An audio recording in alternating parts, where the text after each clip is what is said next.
The following story has been brought to you by StoriesToInspire.org. So when I was, I don't even know how old, I was in Eretz Yisrael, and my brother got sick for the second time. Right? He had cancer once, and then he got cancer again. It was right after.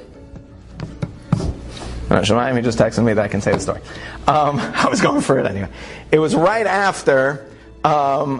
It was right after the summer, and it was getting closer to Chagim, and they figured out that whatever they were doing, whatever chemo, whatever they did the first time, isn't working the second time around. It was a little more aggressive, it wasn't working. So they decided they're going to go for what was then this very groundbreaking new research. They're going to go for stem cell treatments. But in order to do that, they had to keep him in the hospital for about 3 weeks straight.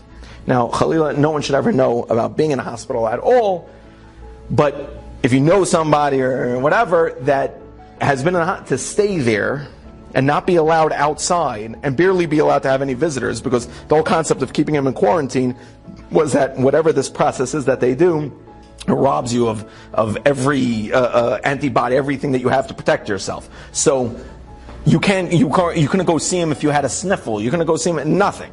So he was basically quarantined to this tiny little room.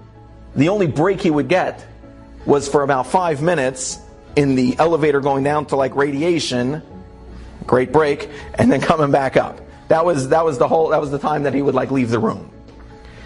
So it was coming closer to the Chagim. It's a long story. I'm not going to get into how it happened, but it was getting closer to the Chagim. It was already Sukkot, and I knew that over Sukkot my parents were going to have to come and be there the whole time with him. And so for him and his sanity, I said that's not going to happen. That'll drive him crazy. Imagine being alone in a room for an entire Simchas Torah with just Simchas Torah and Rez Sukkos just with your parents. It's rough. So I said I found a way to get back home, and I came in and I told my parents, leave. I got this. And my parents left, and it was just me and my brother, and we happened to be extremely close. We were like best friends. And just in case he listens to this, I don't want him to get a big head over it. All right, and right. So I was staying with him. So it was Simchas Torah, and whatever they had just given him was the really bad stuff, and every limb of his body was on fire. Just every joint was killing him. From the top of his head to the bottom of his foot, everything was killing him. And he was in such insane pain that, we were making fun of everything the entire time. And this was already the point that even joking was already not helping. He was in such pain. And it was Simchas Torah night. And he turned to me and he's like, Yossi, you're gonna have to go to shul. I said, all right, I'll daven in the thing over here and come right back in. So he said, no. He said, it's Simchas Torah. Even at that point, my brother happened to have been a very impressive Talmid Chacham and an eye of Torah to the level that was way beyond him. And he said to me, he goes, you gotta go. You gotta go to go to shul. Go to the shul. He told me where it was. He's like, go there and please. He's like, you got to dance hakafas for me. He's like, I can't move. I can't stand up. I can't anything. Just go dance hakafas for me. He said, I'm going to try to maybe, I don't know, sit up or something, but I can't move. Go dance hakafas for me. So I said, listen, I can't leave you. This and that. We're fighting back and forth.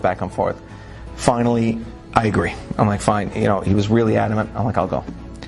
So I get up and I go down to 20 flights. That's why I don't want to go.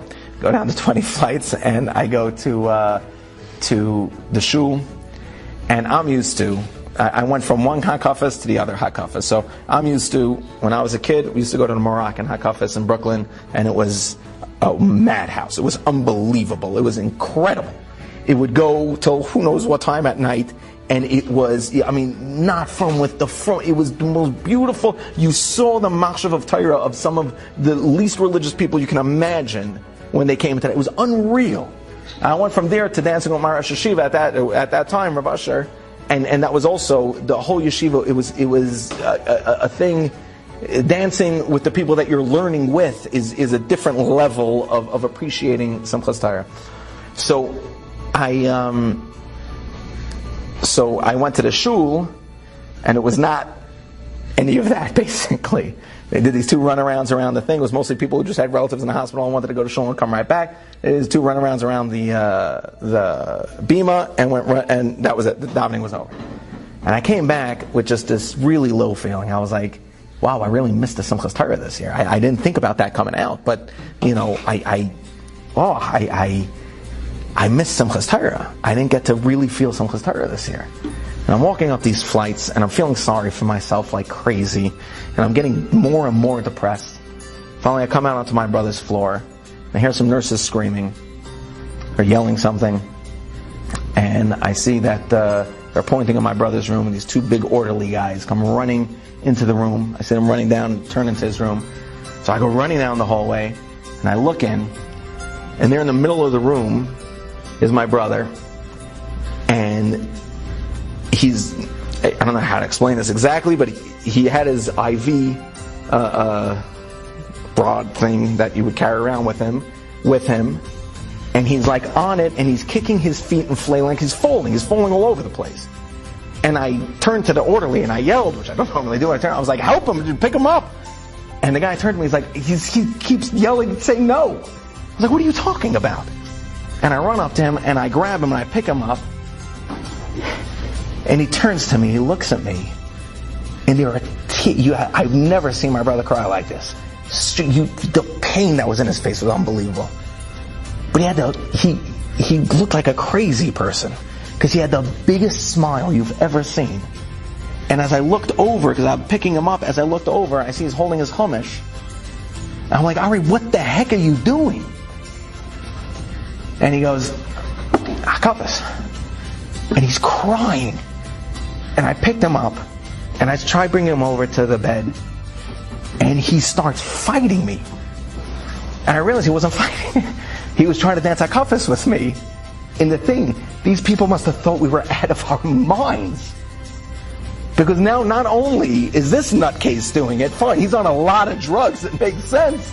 But the normal one showed up and is just beer hugging him and throwing him around now like an idiot. So one of them is in a backless hospital gown, the other one's in a suit and a hat, which, why? And he's just doing this.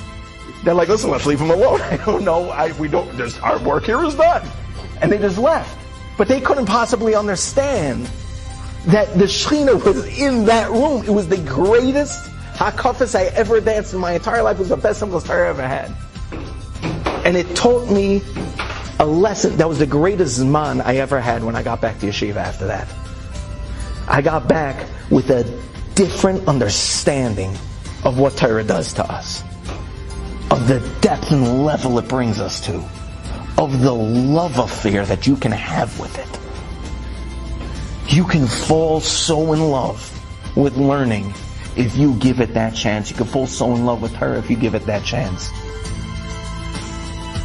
Enjoyed this story? Come again. Bring a friend. StoriesToInspire.org